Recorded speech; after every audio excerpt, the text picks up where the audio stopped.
We're brought to you in part by Seed Giants. Stop paying U.S. dollars for games and concerts. Canadian owned and operated with Canadians in mind. Super Bowl, college football, Taylor Swift, Justin Timberlake. They've got it all. Use promo code RPSHOW for 15% off at checkout. Visit them at seedgiant.ca. Okay.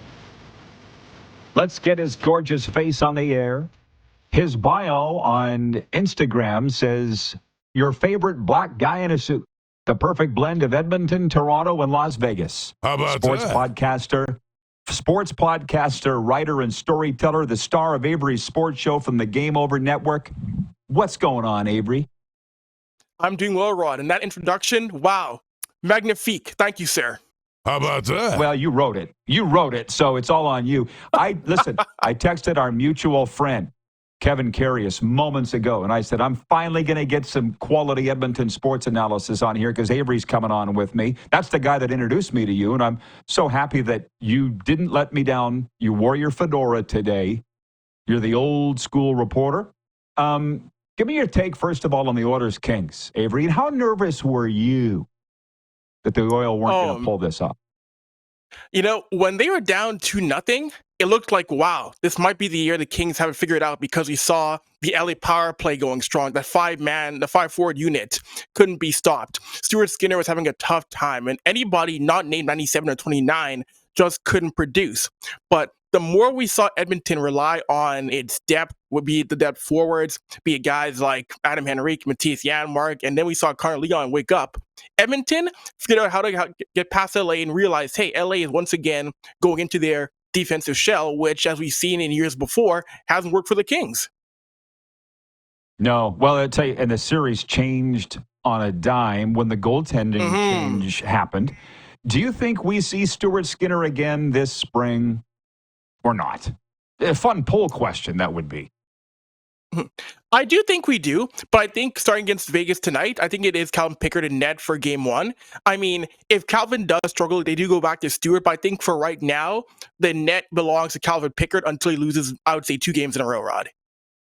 Mm-hmm. Well, he hasn't lost yet, right? So no. You got to go with him. And to be honest, the Oilers are in a great situation there because I know they believe in Stuart Skinner. My God, how many times have I said it here? They went to Game 7 of the Stanley Cup with him last year, but how are you feeling about this matchup with the Golden Knights?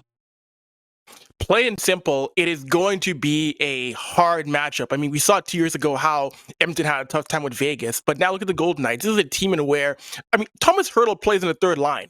That's crazy. A guy that good is your third line forward. Yeah. So the Vegas Golden Knights are a well-constructed team. Bruce Cassidy is a great coach down in Nevada. So I think this is going to be a 7-game series where Edmonton's going to have to rely on lines 1 through 4. It's not going to be a series you can just rely on a McDavid or a Draisaitl. You're going to need those tough goals from guys like Evander Kane, Zach Hyman, et cetera, et cetera. You're going to need a total buy-in again to get past the Golden Knights in this series here.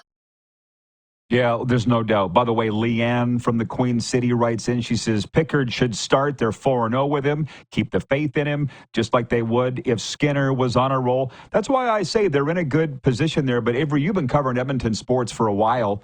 Compare this year's Oilers team to last year's Oilers team, because I think it was Alex Pietrangelo that said this is a more deep Oilers team. I think he was just being nice. But which was the better team in your mind? That's a great question. You know, I would say one thing about this team, they are older. They did lose a little bit of speed. I mean, losing guys like Warren Fogle, Ryan McLeod, Dylan Holloway. So it is an older team, but it's a veteran team. It's a team that's been to tough moments, tough places. You still have guys like Corey Perry. You got a veteran like Jeff Skinner. Even though he's not playing, Jeff Skinner can still check in as a guy who's done a lot of things in this league. You still have McDavid and Draisaitl. So I would say it's an older team, but it's a team that has does wisdom and knows how to win tough games, Rod.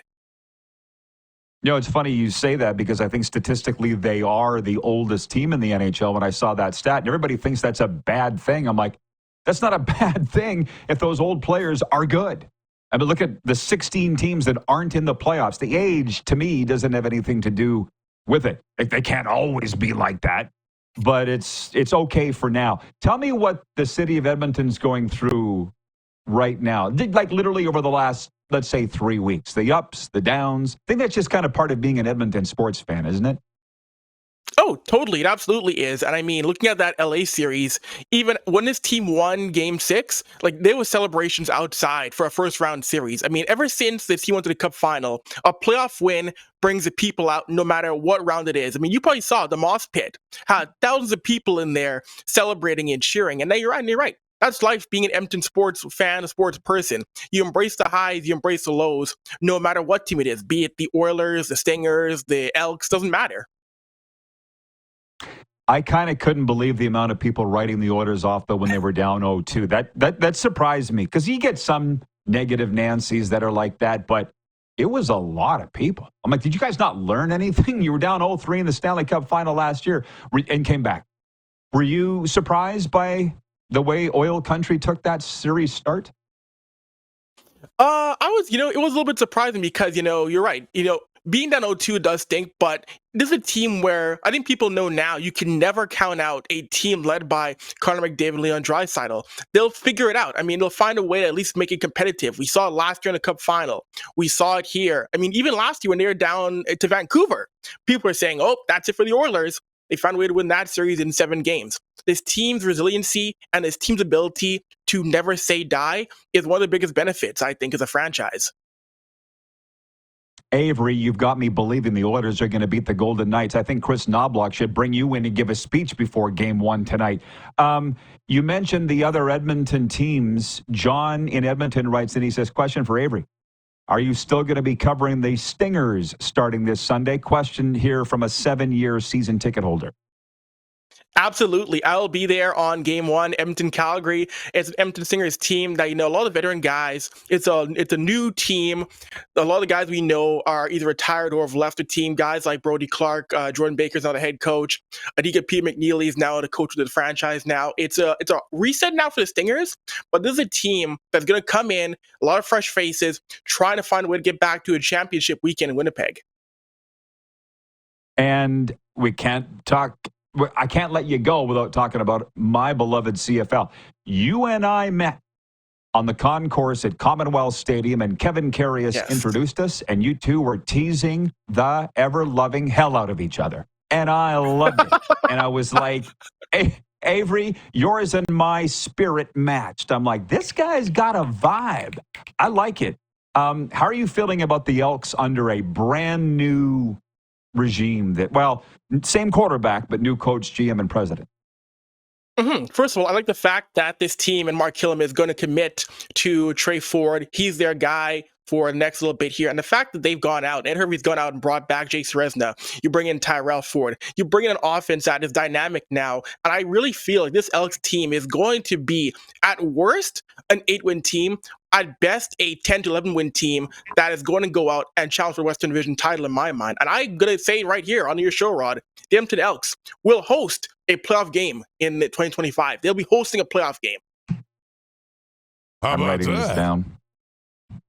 The Edmonton Elks will host a playoff game in 2020. I'm writing it down. We're going to put it into a meme. So you can't run from this, Avery. You can't.